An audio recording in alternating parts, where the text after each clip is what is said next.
I no longer subscribe to believing in haze. I believe you deserve to love yourself enough to address your pain. You deserve to love yourself enough to want to be as healthy as one can be. It's really hard to look back and reflect on your life and realize where you've gone wrong. It's hard. Alrighty, welcome back to the channel. Thank you so much for clicking on this video. So today we are doing an interview, which I haven't done in a while, and we're talking to Rosie. So Rosie is a person that we saw actually on a podcast that I ended up reacting to on this channel, and it was really interesting because I had posted my video, reacting, sharing my thoughts about the podcast, and in that podcast she was kind of talking about how she was groomed into feederism, and it was a very intense podcast about a lot of stuff and her thoughts on certain things. And in my response, I was like, there was a lot of stuff that I agreed with. There were some things that I disagreed with. And then Rosie had actually left a comment on that video, but she actually reached out to me on Twitter and Instagram, and we got into a pretty long conversation, and she decided that she wanted to do an interview here on the channel. Now, right before the interview happened, about 12 hours, she actually uploaded a ton of stories onto her Instagram, which is what we ended up spending a majority of the time on in this interview. And those videos, it was very interesting because basically she was talking about how she felt that body positivity or health at every size, fat activism didn't really serve her anymore, and it maybe even hurt her, and she was frustrated, and it was just very, very interesting. So this conversation, I just feel like is super interesting, and I'm super thankful that Rosie reached out to do this. I hope that you guys enjoy it because I did not expect this to go as intense as it did, and it was a very intense interview, but I'm glad that it happened. So without further ado, let's just get into it. Well, I am super excited. First of all, thank you so much for agreeing to do this and wanting to do this actually. I'm really excited. Thank you for having me. Of course. I haven't done an interview thing like this in a while, so if I'm a little rusty, I apologize. People get really mad at me because I get very excited and then I interrupt people, and I really have been working on not doing that. Then let's just establish the baseline. We're going to be interrupting each other. Yeah. No, it's fine. Nobody's being rude. I will do my best not to, because again, this is about you. It's not about me. But so speaking of that, Rosie, if you want to do a little bit of an intro, again, all of this stuff has been covered in my previous video, and then there's also a podcast that I think does a great job. So those will be linked if you are like, I don't understand what's going on. But I think for people that maybe don't want to go back real quickly, right. Who are you? Yeah, my name's Rosie. I'm known as Quirky Love Rose on the internet. 31 years old. I live in Florida. I have been kind of around the internet recently talking about my previous experiences in feederism. As you mentioned, I was featured on the podcast We're All Insane. It went crazy viral on TikTok. So a lot of people started talking about it. And about 5 days after you made your video about me, one of my subscribers commented on my YouTube channel and was like, I was premiering a video, I think, my what I eat in a day vlog. And they were like, obesity video about you. And as I told you when we connected, I had heard of you years ago, and as someone who I in the past have definitely considered myself a fat activist, and probably haven't considered myself that for a hot minute, but definitely in the past, I've been in the body positive spaces, fat spaces of the internet for over a decade, roughly about almost exactly a decade, even I'd say. And so, yeah, I was featured just talking about my whole trauma story. TLDR, I'm fucked up. No, but really though, I have an extensive trauma history.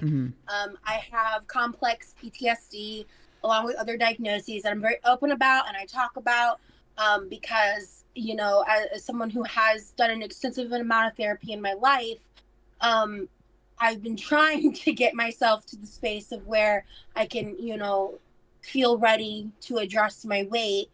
And I'm the closest I've ever been to that.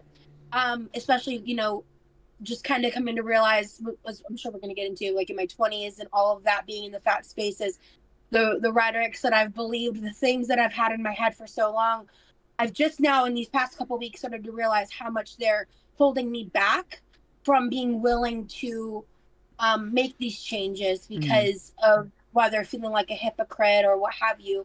I've just really been kind of exploring these conversations as someone who is an ex-fetus as well. I was someone who, in the interview, I told a story about how I was groomed into feederism. But what I feel like I didn't clarify well enough in the interview was in 2019 when I re-entered the space, I did that half out of necessity and like half out of my own choosing, half out of like what I feel like is the conversation we needed to kind of figure out and have is like the fat acceptance to feederism pipeline. I feel like I fell down that motherfucker so hard. And, you know, that's just was partially of my own decisions that I made as an adult, but I don't know if I necessarily would have made them if I hadn't experienced certain traumas and I wasn't like the perfect formula of crap, you know. As I've discussed as well, I have a binge eating disorder that was diagnosed in 2017. And so, you know, I've had a very complicated relationship with food that I didn't necessarily make any easier on myself. And that's kind of what I wanted to talk about here. And I'm in the process, like right now, as recording this interview, of deconstructing these things and going through my healing journey and trying to figure out like why I've done these things and where I want to end up with that. And it's been a very isolating process because I feel like, you know, when I left the feederism spaces, when I did all of that, I lost a community in that sense. And in a way, I feel like I'm almost losing another community now because I didn't expect to feel like I needed to denounce fat acceptance until I started honestly watching content like yours and Megan's and Sam at Every Size. And when I finally went to go watch those with like an open mind and heart, and the one that made me like make my Instagram stories, which side note, I'm actually going to be uploading to my YouTube channel. They're going live at 6, but because I want that to be something that stays up. But when I went on that Instagram story about my feelings on fat acceptance, it had everything to do with the video Sam made about Brittany. I think her name is Just Sick and Tired of Waiting on TikTok and all that. The user, she was 28 when she passed away. And I really feel like that video changed my life. I only saw it yesterday, but I really liked Brittany. And I knew she passed away, but I didn't know that she had made some kind of, I guess, like warning against fat activism. And I didn't know that she, I didn't know her full story. And I felt like Sam did such an incredible job of like discussing her as a person, not just as a ploy for people to like, you know, fodder against fat activists or anything like that. I felt like she really did a tremendous job, and it really made me like it. That was what caused me to turn on my phone at 2 a.m. and talk about it. Was I didn't even think I finished watching the video, but I had been watching the stuff all week. I've been kind of thinking about things, journaling about things, and just trying to figure all of this out. And I mean, truthfully, I mean, I think your video actually sparked this. Like, I want to give you your props, John, because like that's what led to that moment, was you making that video and my subscriber telling me about it. And then I was like I said in that comment that I wrote for you, like I had to really take a slice of humble pie because someone on the internet told me you were fatphobic. So I just took that and was like, okay, so never gonna watch it, never gonna consume it. Like, okay, that's just another fitness influencer, like someone who just doesn't like fat, like an ex-fat who now hates fat people. Like, that was what I had in my head, just because of one person told me that. I don't even know how many years ago. And I even had people in my comments like a couple months ago talking about you. And most of the comments were like, oh, you should check out his content, da-da-da-da. And I was like, I don't know. One person was like, no, like, da-da-da, like, didn't like you for whatever reason. You know, that's how the internet works. And so I just was like, okay, well, I don't know. And then I never picked it back up until you made that video talking about my podcast interview. And that's really what kind of had me go down this rabbit hole. And like a week ago, I wasn't against fat activism. You know, I had kind of started already coming to terms and addressing with the fact that fat activism really has a extremism to it. You know, like that there's the problems with it.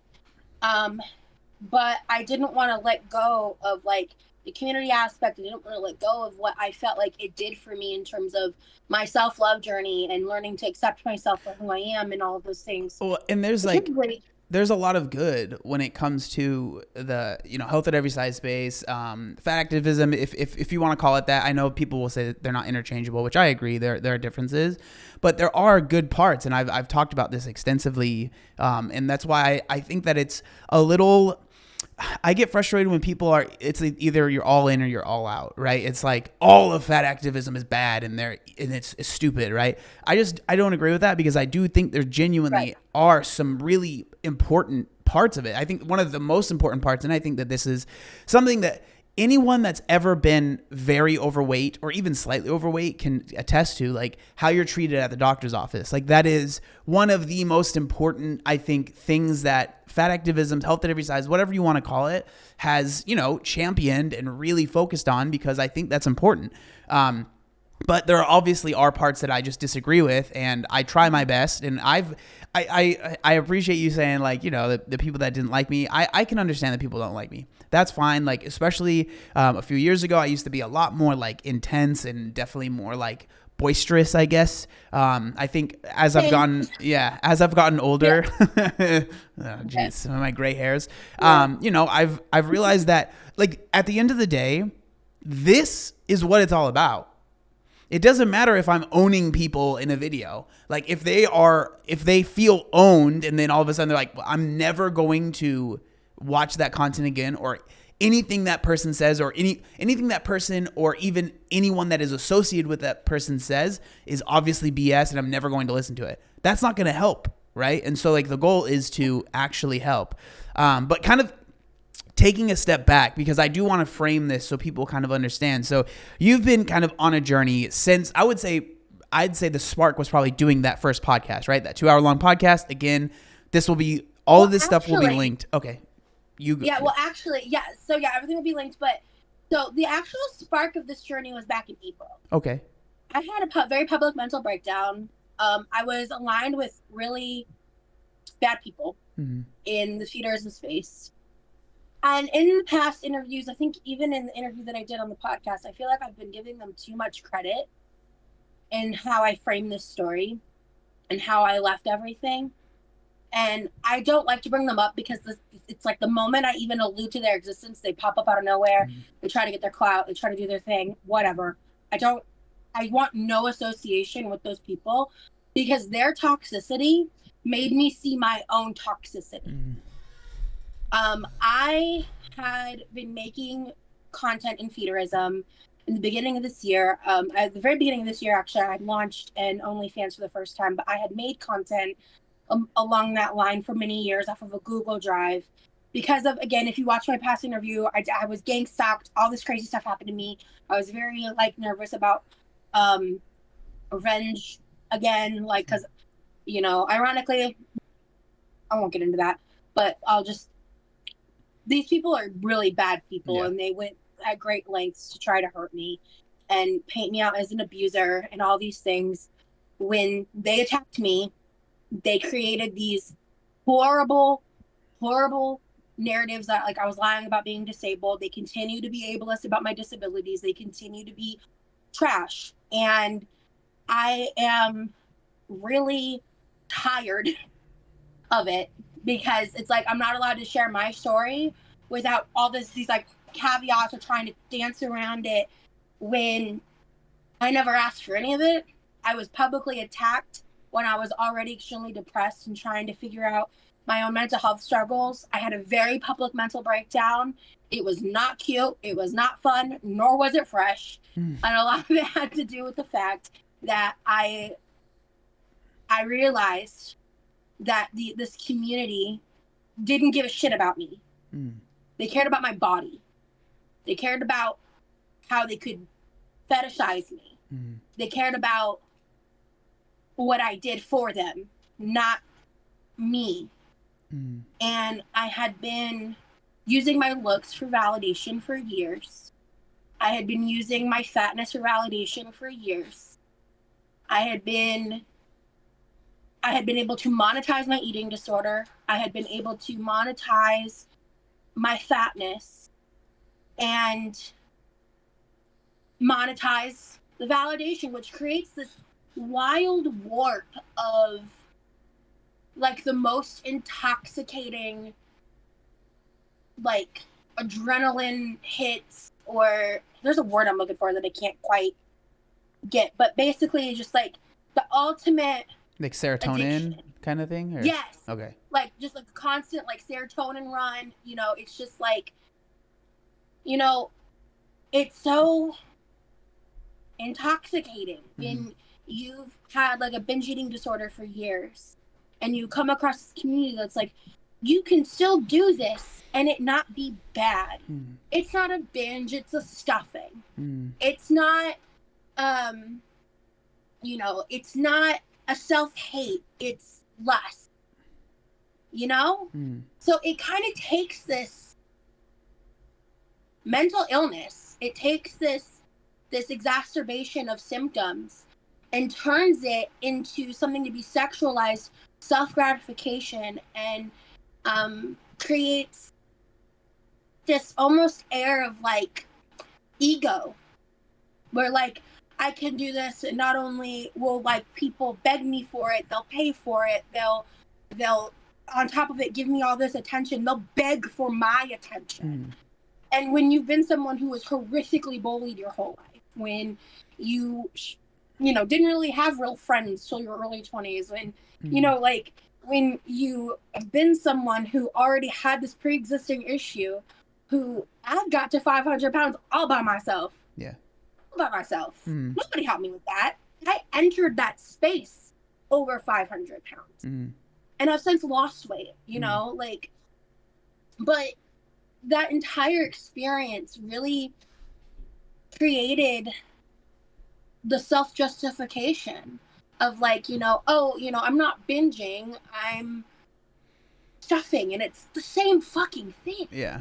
You know? Yeah. And it's like a lot of what I'm hearing now is it's community is so important for people, right? Like we all, I think most people, obviously everyone's different, but most people, I think we strive for community. Like we want to be around people that are like-minded. And then I think it's also like the easiest thing to do is to try and find a way to maybe make the vices that you might have acceptable and not have to change them, because palatable. You know what I mean? Yeah. Like changing a vice is hard, right? Like when I had to lose weight, it's not like it wasn't easy for me, you know, it was very difficult, but I'm glad that I went down that road instead of the, you know, love yourself at every size and accept yourself. And like the thing that I think I try my best to be understanding is because when someone decides to take that road of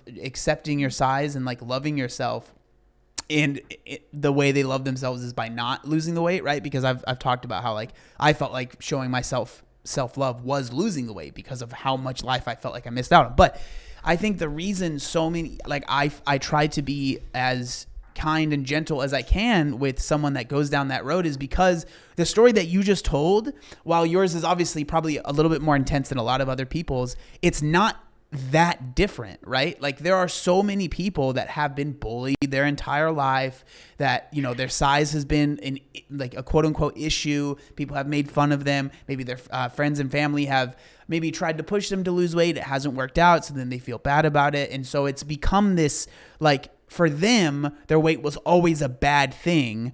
And so to find people that are saying it's actually a good thing is like, what? You know, and it makes sense. And again, not everything that is said in those spaces is wrong, in my opinion. I think that loving yourself and not like so much of the fitness industry and the weight loss industry is like, you need to hate your fatness and hate it. And like you should feel disgusting and you're nasty and you need to lose the weight because you're going to die. Right. And it's just like, every time I say this, people are like, well, that worked for me. And I'm like, trust me, that is not the majority of people. I promise you that does not work. Like that's when you get, Yeah, that's when you get Sorry. these people that lose weight and then gain it back immediately, because the things they do to lose the weight is super unhealthy. But in their mind, they're like, I just got to lose the weight because this is gross and it's nasty. I'm like, that's not what I want to do. Sorry, I went on a tangent there, but like, that's why this stuff is so important to me. Like, because if I was making videos just being like, look at this fat person, LOL, disgusting, nasty, it's like, I'm sure I could get views. I would have never listened to you. Yeah, and I'm sure people would watch, and you know, AdSense, awesome, but it's like, how would I feel about that? Not great. But then also the people I'm making the videos there already are people that don't love when I make videos on them, even if I try my best to be as, you know, understanding as possible. But like, imagine if I watched your video and just was like, LOL, this is, you know what I mean? And just went off on a tangent. Like, we wouldn't be having this conversation, right? And so that's why it's so important to me. Like, absolutely. I'm sorry, I wasn't trying to interrupt you. No, you're all good. But yeah, it's just when it comes to these conversations and the feederism and the fat acceptance, like, and I'm really glad you brought that up, because I think I was going to at some point, is like, a lot of that, you know, isn't bad. You know, like, not everyone who's in the feederism community is some awful, horrible person who's out to like manipulate and hurt everybody. And there are people in those communities, like, in fact, well, I got a comment somewhere recently that really, really, it was one of the first ones in a long time that got under my skin, because someone had commented and was just like, oh, like, you're such a liar, you're so full of shit, because I knew you back then, you wanted to be there, you wanted it, like, that kind of rhetoric makes me stop. I'm literally not just saying that, like, because at the end of the day, like, back when I was in the feederism community, when I was a content creator, yeah, I was right in the trenches. I was a fetus. So when I say I was groomed into feederism in the podcast, and I talk about that story, that happened years before I fully entered the space, because my initial reaction was like, you know, bad. Then life happened, and my relationship ended, and I was single, and I didn't know how to support myself, and I felt like I was stuck between a rock and a hard place, and one of my only other options besides like to try to supplement my income to have enough to live, which I was still living in the red this whole fucking time anyway, but was to try to make content and enter that space based off the recommendations of a friend of mine who I approached because I'd remembered her talking about it at some point, and I knew that was something in my head, because at the time my stalker was still in my life, and he was like, throughout those years, he would occasionally bring it up. He would try to like goat me back into it, and every time I was just like, no, and I was still talking to him, because this was before I had gotten him out of my life, because as I've told my story, like, I was terrified of him. I knew what he was capable of, right? So like, throughout that time, like, it was still a conversation. It was something he would like occasionally bring up. He would send photos of things like that, right? And so with that slow, like, he was persistent. That was one of those things about him, was like, at the end of the day, I don't know if I would have ever started that process if it weren't for him. That's why I say I was groomed into feederism. But at the time, I was a 28-year-old adult, and I made that choice, and that's on me. And I've always taken accountability for that. And one of the biggest feedbacks I got from the podcast was how, like, I didn't sound like I was taking accountability. I was blaming everybody else. When truthfully, I just think I was trying to get through my story as quickly as possible. And my story is so long and convoluted. There's so many side plots. There's so much. I've experienced so much trauma, even before the age of 18. And I repeated a lot of cycles in my 20s. And I'm an unhealed, imperfect person. But at the end of the day, I wouldn't be going to therapy as much as I have. I wouldn't have taken the past 6 months off work to get my meds regulated and figured out if I wasn't trying to hold myself accountable. I wouldn't be going through this very painful, lonely, isolating process if I wasn't holding myself accountable. But so many people look at me and they assume I'm not holding myself accountable because I'm still fat. So many people look at me and assume that the only marker of success that there is if I'm losing weight or not. And if I'm not losing weight, then I'm not a success. And that's not true, because I have overcome so much in my life. I have overcome so much mental illness in my life. I have healed so much trauma through therapy.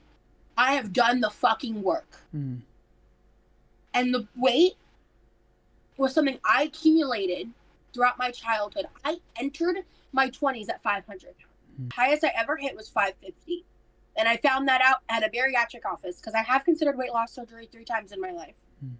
And ultimately, every time I backed out because it's not for me. It's too extreme. And I have opinions that I've formulated through my time in fat acceptance and my time on the internet. And I have genuine questions that I don't feel like have ever been properly answered. And that's why I said what I said on the podcast about weight loss. But I just feel that for me, it's not the best option at all. And and that was one of the things I feel like in your response to me was one of the main things you disagreed with me on was the weight loss thing. And I never meant to imply that it shouldn't exist as an option. There's a lot of surgeries out there that are really dangerous that people shouldn't do, like BBLs, you know what I mean? If someone wants to do it, they're a consenting adult, then they should. And in a lot of ways, that's how I feel about the kink as well. But fetishism. But at the end of the day, with that, it's it gets a lot more complicated. So I don't want to get on too many side tangents. But yeah, when it comes to the weight loss surgery and everything, it's just I just feel like it's too extreme for me. Yeah. I feel like it's almost dangerous. Yeah, just to kind of reply to that, I think that, that was definitely one of the things that I felt like I wouldn't even say disagreed, but maybe the way that we approached it are a little bit different, because the way I see weight loss surgery, and then now obviously more popularly weight loss medications that are becoming, more and more available, I think that so the way I see it in steps, so if you can lose the weight without undertaking any sort of help out from the outside world, if you want to call it naturally, whatever, then that's the way to go, because I feel like that has the least amount of side effects. There's the least amount of things that can go wrong. But that is just, it literally isn't possible for some people. And I understand that. And I don't think that makes you any worse or anything like that. Right. And then you take the next step. If you want to say that that's weight loss medication, if you want to say that that's maybe hiring someone to help you, whatever. Right. Then there's that step, and then there's the next step. And then I do think the last step is getting a weight loss surgery. And then there's even steps inside of that, right? Because there's different types of bariatric surgeries. But the higher the step, the more advantages there are, but also the more maybe disadvantages there are. And again, this is just coming from someone that, I'm not a doctor or anything like that, right? But this is just things that I've noticed I do have a lot of friends that have had bariatric surgery, and a good amount of them have zero complaints and they haven't had any sort of side effects. Then a good amount of them have had a lot of side effects, right? And so I would never blame anyone for not wanting to get bariatric surgery. I think that that's a completely okay choice, right? But I think that, there are people that it works extremely well for, and it does extend, their life, and it does improve the quality of life. It might not make it perfect because, again, there are side effects and they might not be able to do certain things that they were able to do before. But again, it's kind of a give and a take. But yeah, that's kind of where I was coming from when I was explaining why maybe I disagreed or we were at different levels or whatever. Yeah. And I would like to expand on what I said, because I kind of made it as a throwaway comment in the interview. And it got a lot of attention in the comments, and I can understand, especially from it coming from someone that looks like me, right?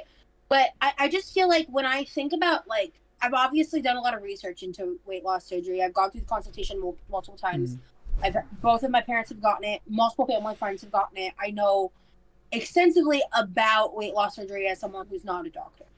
And what has never been able to make sense to me is how what the difference of surgically reducing the size of your stomach does, outside of making you not feel the hunger pains, and so it's less emotionally tumultuous, which is that's the better benefit of that, and I acknowledge that.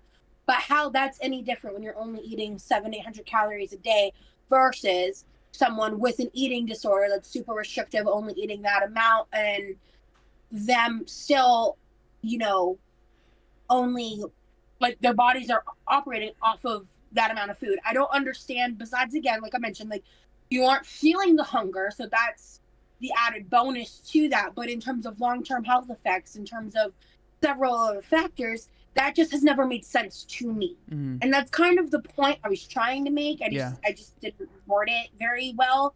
And again, people are welcome to disagree with me. And in fact, Yeah. if someone can explain it to me, like on a scientific level, I would frankly respect that and listen to that and be very open to that. Mm-hmm. But when I think about like especially the duodenal switch, which my dad got, like how it reduces the size of your intestines, and like, you know, you can't even take regular medications. You have to take gel medications. Like your body doesn't absorb nutrients as well. Things like that.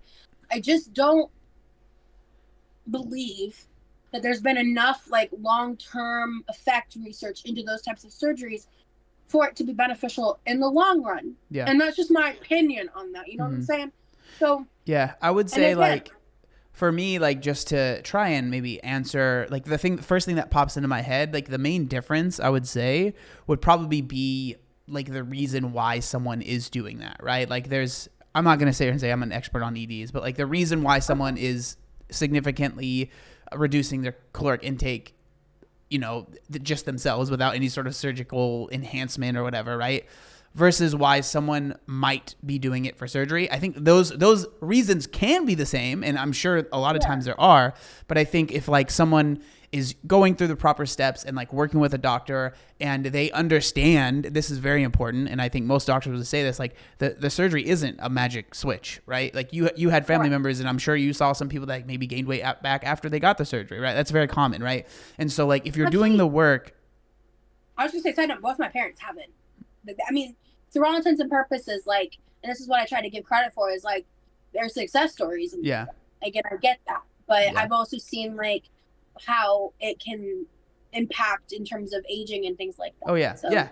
There's a lot. And like when you get a surgery, you have to be a lot more intentional about what you're eating, the vitamins you're getting. And a lot of people it's hard to stick to it, right? Because you might be able to do it for a couple years, but then you kind of maybe fall off, and then all that stuff, it's very, very important. But I would say like one of the main differences, again, just coming from someone that's not a doctor, but like, I think like the intention behind it, right, is really, really important. And I think that that's going to be on a personal level. Everyone's going to be different as to why their intention would be.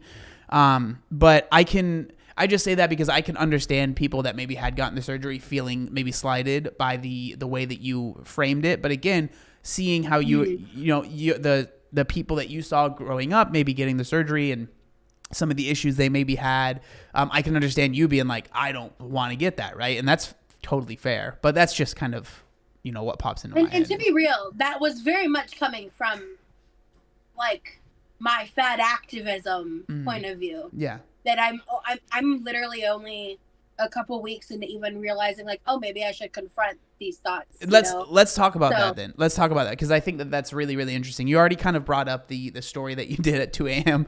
And I'm sure I'll probably, you said you're going to put it on YouTube, so I'll be able to kind of take it and please feel free to clip anything. Yeah, I'll put it so it makes some sense to people that are watching this and maybe haven't seen it. Yeah. But it's clear that you currently are going through a very big, maybe change, maybe not. I'm not going to sit here and say 100% that you're going to have this huge change, because, and you don't have to, right? Like we can, I think it's a normal thing to have like this metamorphosis where like everything's going to be different. And then a few weeks later or months later, you're like, okay, there's a few of the good things that I thought then, but maybe not everything, right? But you were kind of talking about how you felt like you would have called yourself a fat activist, a while ago. You were like really big into the space, and now you're feeling like you don't agree with a lot of the things maybe that you thought.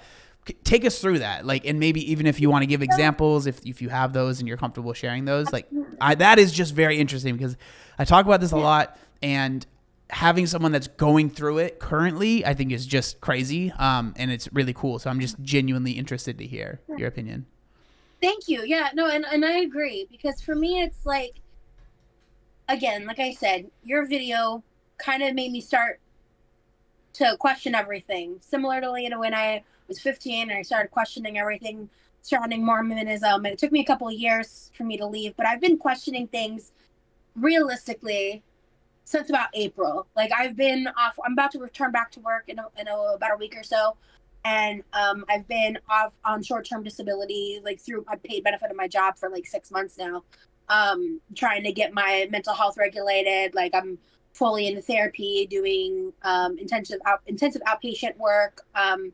And so it started with feederism, and then I was kind of like questioning some things. I started unfollowing certain fat activists before any of this happened, because, and also just in like certain like fat models, because frankly, like certain framings and photos were triggering to me of like, because I was the person that was on Instagram like taking angles, like photos from certain angles, so I could get as many likes as I could from the people that wanted to see that type of thing of my body. And I haven't operated like that in a very long time. Like I will still take photos of my body, but if you haven't been in the spaces, it's kind of hard to explain. But like there are certain angles, there's certain ways you pose, there are certain things you do that like are more, I guess, quote unquote tantalizing, right? And so that's an aspect of it, but more of the fat acceptance is again, it's like I really rode these lines like of both of these communities, and like there are a lot of people, a lot of different opinions where like,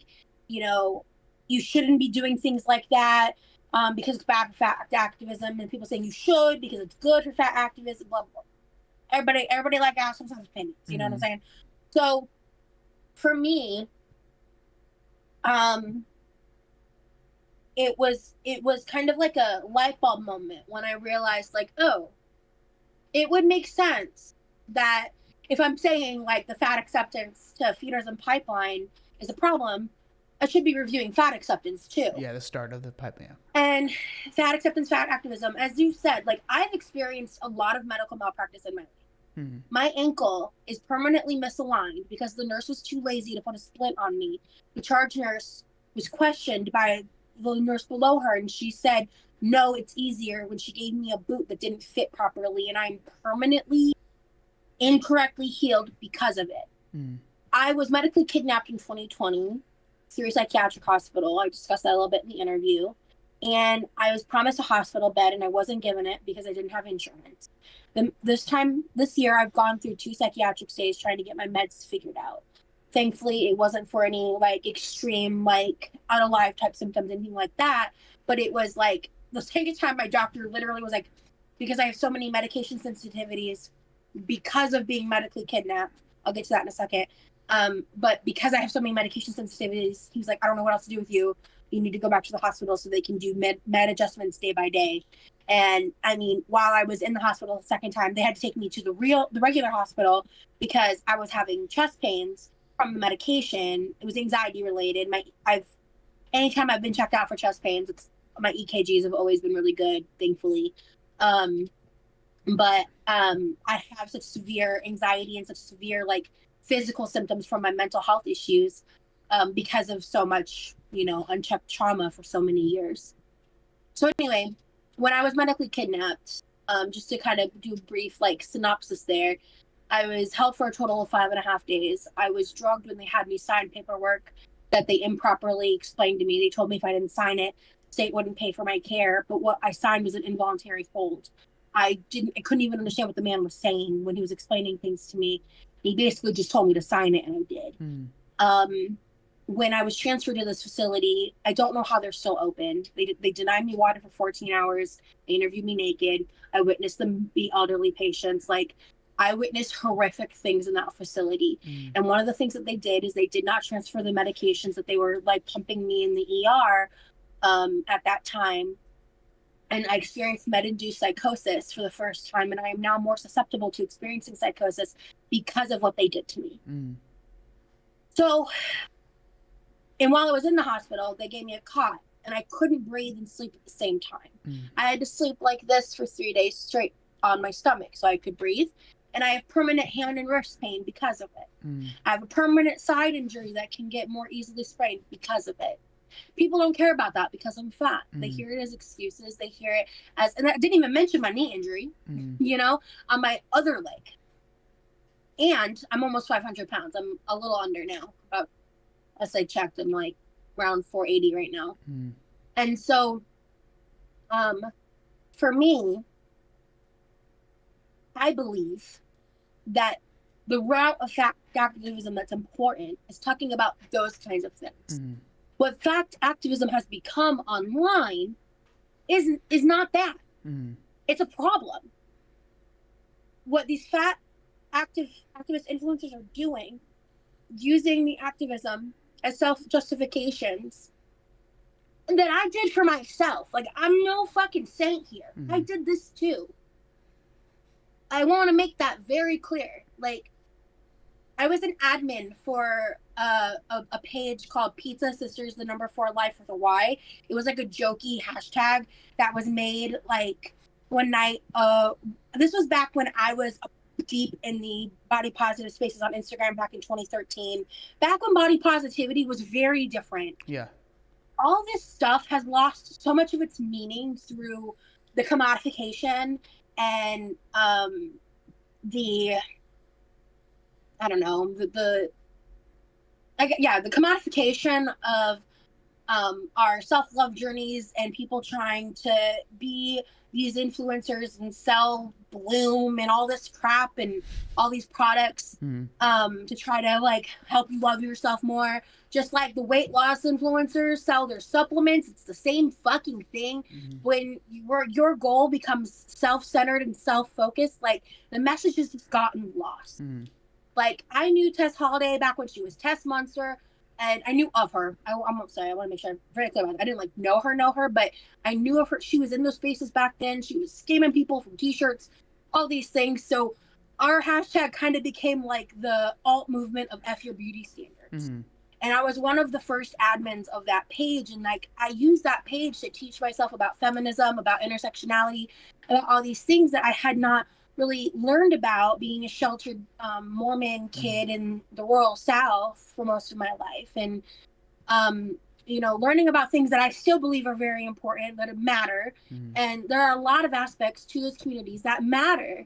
But I can't sit in fat activism spaces anymore and body positive spaces anymore and be okay with it. Because it's not what it once was. I've been clinging on to a memory for years. And I know a lot of us that are in those communities, like if any of you guys are watching right now, like the people that have been following me for years, the people that were back in those trenches with me back in, you know, back when Instagram was known as like for food pics and shit, like it's really lost its meaning. It's lost the focus of things that matter. And it just being about like, you know, the fear mongering, like of doctors, that's something I've been trying to grapple with, because as someone who has experienced a lot of medical malpractice, realizing that my distrust in the system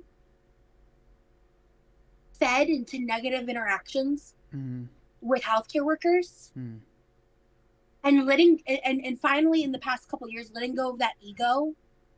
And a factor of it, too, is me getting better healthcare. And because at the end of the day, there are problems with the American healthcare system. There are problems with doctors in this country. There are problems that address everyone. And, like, whether it's your race, how much you weigh, if you're a woman, there are real, sustainable issues with that.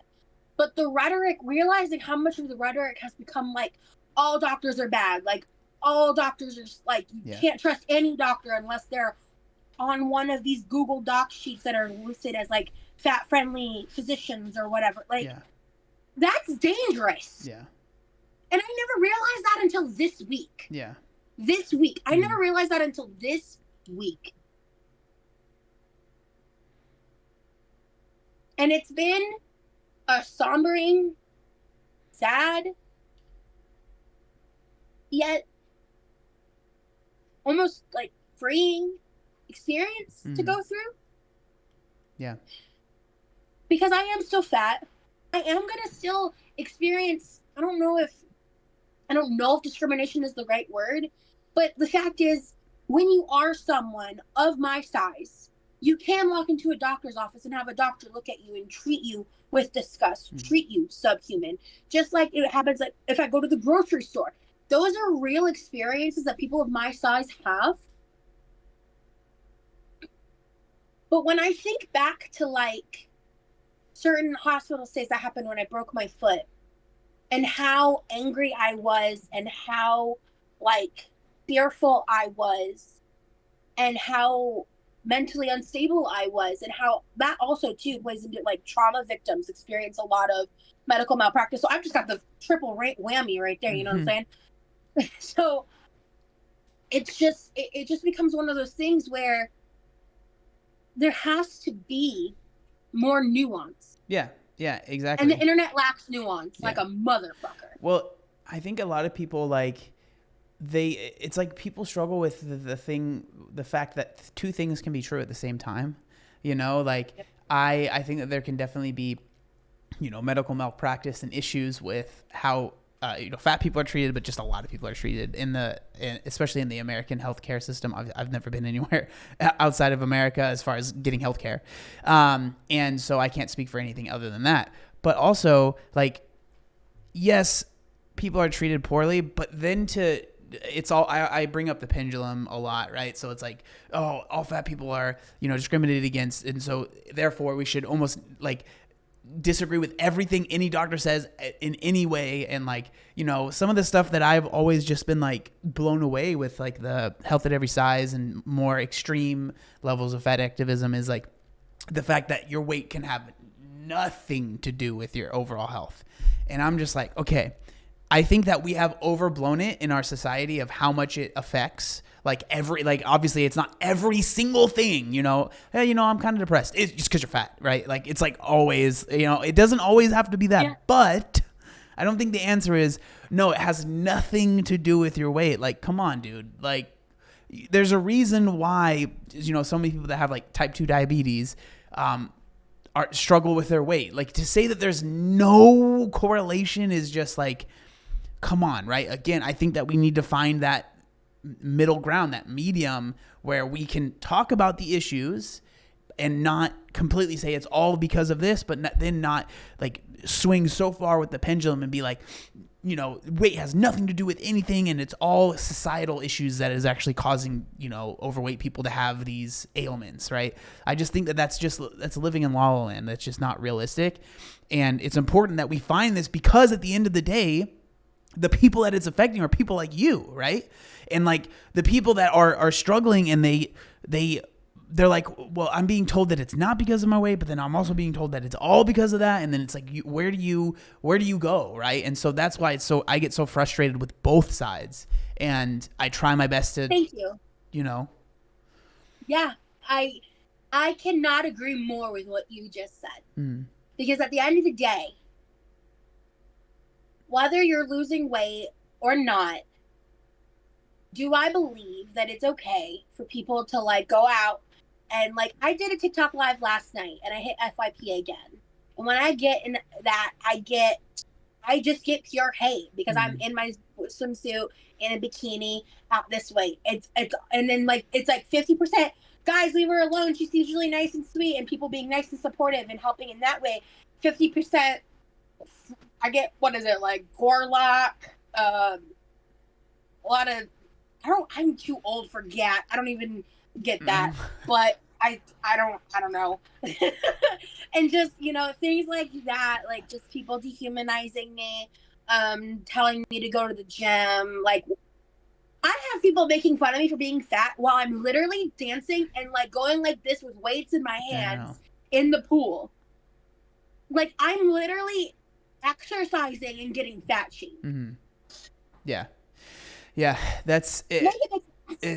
It's so frustrating, man. That stuff is so annoying. But I do know that you are like, you know, you want to start, I don't want to say lose weight or whatever, right? But you want to start going down a healthy life journey, I guess. I don't know. I don't know what words to use. Yeah, so I have a friend, her name is Jess Tea Cakes on like TikTok and stuff. She's someone who I just adore. And she talks about, like, on her TikTok, her big fat feel good journey. And that's kind of what I feel like I'm on. But also, as of, again, like, this is all so new. And, like, I'm still struggling with, like, I want to try to make sure I'm not contradicting myself too much. But I'm also in a situation of, like, I'm literally in the midst of unlearning and learning and figuring out, like, where I stand with things. And realizing that, like, how much intentional weight loss is demonized in these spaces that I've been in. has made me continuously like stall my desires and abilities for the things that really matter to me. Like at the end of the day, I don't have a set number. I don't have a set size. Mm. I do have set goals. I want to go horseback riding. Mm. I want to ride roller coasters again. And if I'm feeling spicy enough, maybe jump out of an airplane. Mm. I want to be able to do those things. Yeah. And if I can do those things in the body size that I'm at, I'll be happy. Mm. Yeah. I don't have a desire to be a size 2. I would never be that girl. My family genetics have definitely determined that. Mm. My family genetics didn't determine being 500 pounds. I mean, it kind of did, but now everybody in my family is as large as I am, Yeah. you know? Yeah. But I will never be skinny. I don't want to be skinny. But I don't want my weight to hold me back. So like basically, and I've said that for so long. Yeah. But it still does. Yeah. And like it sounds like this is something I've said many times. Like when I was at my heaviest, I wasn't living, I was just existing. Right. And it's like that's what it sounds like you want to change. And I think that you can do it, and I know that you want to talk about that. I'm gonna plug your channel because we're gonna end this video because we're gonna be here for talking for 3 hours if we don't. But we're gonna if you are curious about Rosie's kind of journey now from where she's at now, we're gonna talk about that on her channel. And yeah, so thank you so much for coming on. I know that it's kind of an abrupt ending, but I was like, we're going to be talking for so long if I don't like, you're fine. There's so much more to talk about. I know we'll talk about it on your channel, but thank you so much. Again, if you're curious, all the links for Rosie and everything will be down in the description. So she doesn't have to go over, I'm here and here and here. It'll all be down there. So don't worry about that, but thank you so much. I really think that a lot of people are going to be very interested, and hopefully it's going to touch some people as well. I hope so. Thank you so much for having me on. And I think I just want to close this out by saying, like, I'm in an ever-growing, changing position, and I'm in the midst of learning all of this and unlearning things and coming into my own. And I've realized that it's time for me to really focus on that in my healing, and the rest of it is just, just noise. Yeah. Awesome. All right. Thank you.